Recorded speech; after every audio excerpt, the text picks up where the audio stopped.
दीर्घ 42 वर्ष पर भी मन रही महाबन्यार भयावह स्मृति। 1982 मसीहा अगस्ट 30 तारिख प्रलय पराधी जलरे उबुटुबु हेउथुला महानदी अववाहिका व्यापक अंचल। महानदीर महाबन्या बौद्ध जिलार हरभंगा अंचल सृष्टि करिथिला प्रलयंकारी परिस्थिति। बन्यार प्रखर स्रोतरे निश्चिन्न होइथिला शह शह घरद्वार और एकर एकर चाष जमी। सुनार फसल को चापी देइथिला बन्या। नष्ट होइथिला व्यापक धनजीवन। विपन्न लोकमाने प्राय 2 सप्ताहरु अधिक काल धरी पहाड़ मुंडिया और उच्चस्थान मानकरे आश्रय नैथिले। बन्यारे भासी जाइथिले अनेक गाई गोरु छेली मेंढा इत्यादि अनेक जीवजंतु। हजार हजार जमी बालिचर होइथिला। सेदिनर सेही भयंकर दृश्य मने पड़िले आजकू दीर्घ 42 वर्ष पर भी ए अंचलर लोकमाने भୟରେ सिहिरी उठंती। दीर्घ 4 दशंधिरु अधिक काल पर भी बन्यार क्षत चिन्ह एबे भी लिभि नाही। बालिचर होइथिबा जमी मालिक माने एबे मध्य सेमानंक जमी चिन्हट करि पारुनाहांती। 1982 अगस्ट 30 तारिख दिन तमाम बढ़ीपाणीर गर्जन सांगकू प्रबल वर्षा और तोफानर एकाकार होई जाइथिला। हरभंगार नदीकूलिया लोकमाने घरद्वार गाई गोरु छेली मेंढांकू धरी जीवन बंचाइबा पई चली जाइथिले। हरभंगा ब्लॉकर अधिकांश अंचल होइथिला जलमग्न।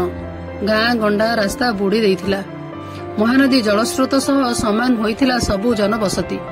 महानदीर एबे भी ए अंचलर लोकमाने आतंकित होई पड़िछंती। किछि वर्ष व्यवधान रे महानदी रे बड़ बन्या हेले गाँ गंडारे पानी पशुछि। चाष जमी दिन दिन धरी बुड़ी रहिबा फଳରେ व्यापक फसल हानि घटुछि। महानदी बन्या एई अंचलर अधिवासींक पई पालटिछि अभिशाप। तेणु उभय पार्श्वरे बन्या नियंत्रण पई सुउच्च बंध निर्माण करिबा पई वरिष्ठ सांबादिक चित्तरंजन सिंह दाबी करुछंती। 42 वर्षर तलर कथा। से समय अगस्ट 30 1982 मसीहा घटना। आज को 42 वर्ष तल कथा। से समय हरमा अंचल महा बन्यार व्यापक अंचल क्षतिग्रस्त होता। आज 42 वर्ष तलर अनुभूति कहले मन पड़े देह टांकुरी उठुची। से समय महा बन्या जो हरमा अंचल शह शह घर द्वार भांगी छिन्न बनता। ये बन्यारे बहु गाई गोरु भासी जाता। आज को 42 वर्ष तल जो अनुभूति अनुसार कह गले जो जो बन्या होता हठात 30 1982 मसीहा सका घटी आसला घन घन वर्षा कुआकुता पवन एपरी बेगर वर्षा लगी रहा जे जहाँफल नदी और वर्षा जल मिसी समान जलानब हो चारिआड़े जलानग्न होगा।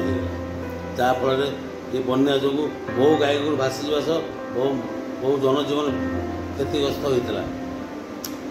आज को ठीक 42 वर्ष तलर घटना। से समय परिस्थिति बर्तमान ना। बर्तमान महानदी 2 कूल खई जाऊँगी। विशेषकर महानदी 2 कूल खंडी खाई फल बन्या जल शीघ्र ग्राम आड़ को प्रवेश करुच्ची। जहाँफल कि एकर एकर चाष जमी जलमग्न हो पड़े।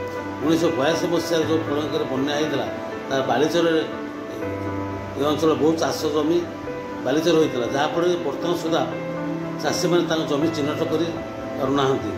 बड़ा दुखदायक परितापर विषय।